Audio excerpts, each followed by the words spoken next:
The Fool and the Birch Tree. You are listening on YouTube channel named Let's Listen Something. In a certain country there once lived an old man who had 3 sons. 2 of them had their wits about them, but the third was a fool. The old man died and his sons divided his property among themselves by lot. The sharp-witted ones got plenty of all sorts of good things, but nothing fell to the share of the simpleton but 1 ox, and that such a skinny one.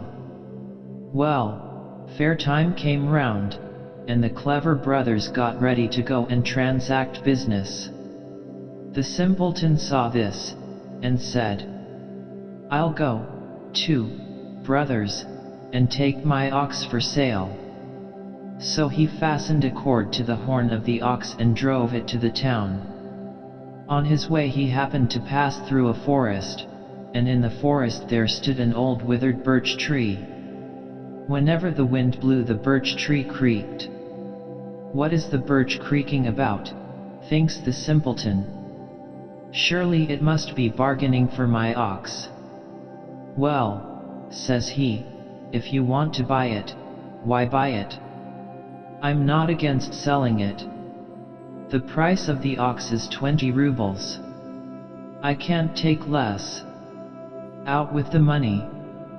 The birch made no reply, only went on creaking. But the simpleton fancied that it was asking for the ox on credit. "Very good," says he, "I'll wait till tomorrow." He tied the ox to the birch, took leave of the tree, and went home. Presently in came the clever brothers, and began questioning him. "Well, simpleton, sold your ox?" "I've sold it." "For how much?" "For 20 rubles. "Where's the money?" "I haven't received the money yet. It was settled I should go for it tomorrow." "There's simplicity for you," say they. Early next morning the simpleton got up, dressed himself, and went to the birch tree for his money. He reached the wood. There stood the birch, waving in the wind, but the ox was not to be seen. During the night the wolves had eaten it. "Now, then, neighbor," he exclaimed, "pay me my money. You promised you'd pay me today." The wind blew, the birch creaked, and the simpleton cried, "What a liar you are! Yesterday you kept saying, 'I'll pay you tomorrow,' and now you make just the same promise." "Well, so be it. I'll wait 1 day more, but not a bit longer. I want the money myself." When he returned home, his brothers again questioned him closely. "Have you got your money?" "No, brothers, I've got to wait for my money again." "Whom have you sold it to?" "To the withered birch tree in the forest." "Oh, what an idiot." On the 3rd day the simpleton took his hatchet and went to the forest. Arriving there, he demanded his money, but the birch tree only creaked and creaked. "No, no, neighbor," says he. "If you're always going to treat me to promises, there'll be no getting anything out of you. I don't like such joking. I'll pay you out well for it." With that he pitched into it with his hatchet, so that its chips flew about in all directions. Now, in that birch tree there was a hollow, and in that hollow some robbers had hidden a pot full of gold. The tree split asunder, and the simpleton caught sight of the gold. He took as much of it as the skirts of his caftan would hold, and toiled home with it. There he showed his brothers what he had brought. "Where did you get such a lot, simpleton?" said they. "A neighbor gave it me for my ox. But this isn't anything like the whole of it.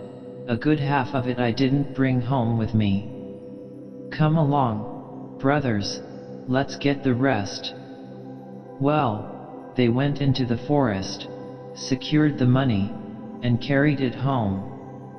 "Now mind, simpleton," say the sensible brothers, "don't tell anyone that we've such a lot of gold." "Never fear, I won't tell a soul."